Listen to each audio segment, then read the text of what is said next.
Ngayon, eto sabi sa inyo, ni Jesus Palsis, mga DDS, uy, makinig kayo. Nak ng teteng kayo, oh. Makinig kayo at mag-comment lang kayo dyan, no? Oh, sabi ni Jesus Palsis sa inyo, DDS are asking Trump to rescue Duterte from ICC after Trump had Nicolas Maduro kidnap US force. Akala ko ba ayaw nyo sa kidnapping? Oo nga, di ba? Kung maalala nyo ho yung mga DDS, mga kababayan, nung panahon ho, ng pagkaka-aresto ng kanilang tatay, nag-iiyakan ho sila nun, ha? O, nag-aartian doon sa mga Facebook, nag-aartian doon sa kanilang mga social media. Putik na yan, mga DDS, ganun, ha? Gagawin, itatapat sa yung cellphone nila sa kanila. Tapos, Tatay Digo,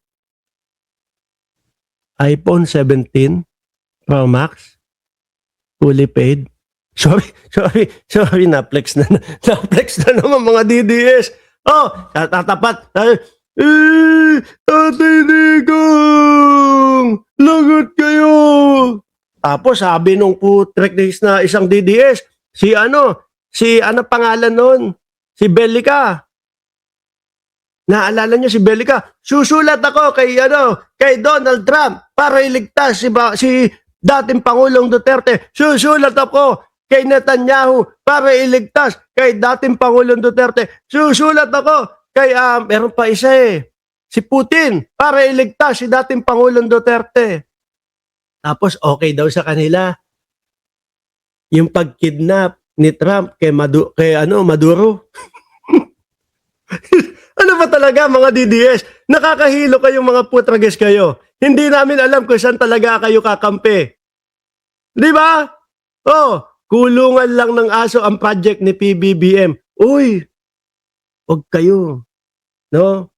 Yung iniiyak nyong iuwi na dating Pangulong Duterte, kahit papaano ha, yung tinutulugan, hinihigaan at tinitirhan nun. Oh, maganda, maayos, may aircon.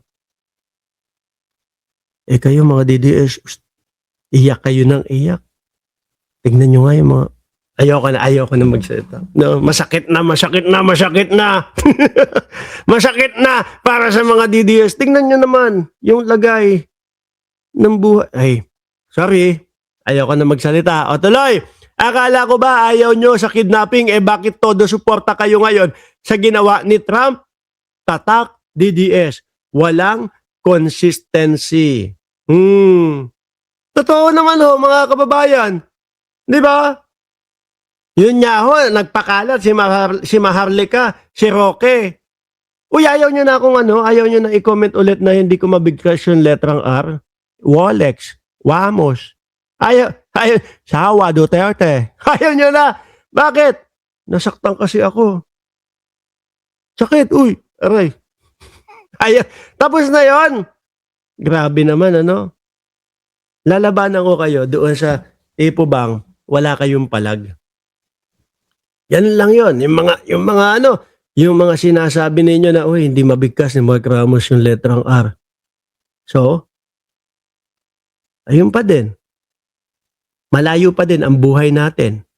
Magkalayo pa din kung paano nyo ginagawa ang araw-araw na pamumuhay ninyo. Kung paano ko ginagawa ang araw-araw na pamumuhay ko. Doon tayo magkakatalo. Pero yung salita ko, naintindihan ng mga nanonood, yung sinasabi nyo, naintindihan, yan ang pagkakaiba. Di ba? Yan yung pagkakaiba. So ngayon, mga kababayan, halata na natin yung mga DDS Sa umpisa pa lang. Sila etong mga bago nilang superhero. Ano pangalan nun? Etong si Leandro Lebiste. Ilang beses nang nagsinungaling yan. Kung matatandaan nyo ho. Yung pagsisinungaling niya doon kay Terry Redon, na ang sinasabi, pangalan nun, sinasabi, si Terry Redon may 150 million insertion. Sabi, uy, lagot ka, Terry Redon. Nakita ho, mga kababayan, na mali yung sinasabi. Hindi, sabi lang ni Redon, uy, hindi pa ako congressman ng mga panahon na yan. Diba? Wala na, tapos na. Iba naman po ang narrative. Ay, hindi, ganito, ganyan. O yung Marcoleta nyo din, tungkol sa West Philippine Sea. There is no such as West Philippine Sea. Nung napansin ng taong bayan, nabash. Ay, hindi po, pangalan lang naman po ng West Philippine Sea ang aking naisabihin. Ganyan kayo, mga DDS, di ba?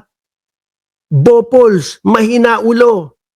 Hindi ginagamit ang kokote. Oh. Tapos ipagmamalaki sa atin ng mga DDS. Uy, alam nyo ba, -3 si Bongbong Marcos? Bakit? Ano ba tingin nyo sa mamamayang Pilipino? Bopols, kagaya nyo? Engot? Aanga-anga? Uto-uto? Oh. Ang mamamayang Pilipino ba? Si Sara Duterte ayaw ipaliwanag yung mga confidential funds. Ayaw ipaliwanag yung mga pagbabanta niya sa buhay ng Pangulo. Ayaw ipaliwanag lahat ng mga nai-issue sa kanya. Kaya ang gagawin ko kay Sara Duterte, tataasan ko ang pagtitiwala ko sa kanya. Ganon ang mamamayang Pilipino. Si Bongbong Marcos, pabahay doon sa Tondo with matching swimming pool.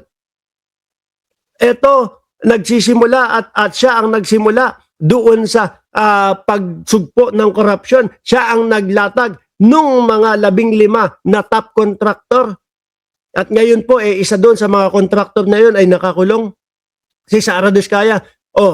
Babawasan ko ang pagtitiwala ko kay Bongbong Marcos. Ganun ba tingin ninyo ang buong Pilipinas? Hindi.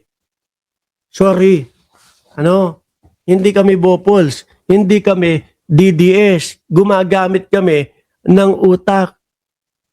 Eto nga, pagkatagal-tagal na nating nagkukwentuhan at nag-uusap dito, wala akong nakita na naipagtanggol nyo si Sara Duterte. Wala akong nakita dyan sa komento ninyo na naipagtanggol nyo yung mga idol ninyo. Wala. Ano yung mga kinokomento nyo dyan? Ay, si Mark Ramos bading. Ay, si Mark Ramos, hindi mabigkas yung letrang R. Si Mark Ramos bayaran. Mga boss, ayan nakalatag yung ating mga topic.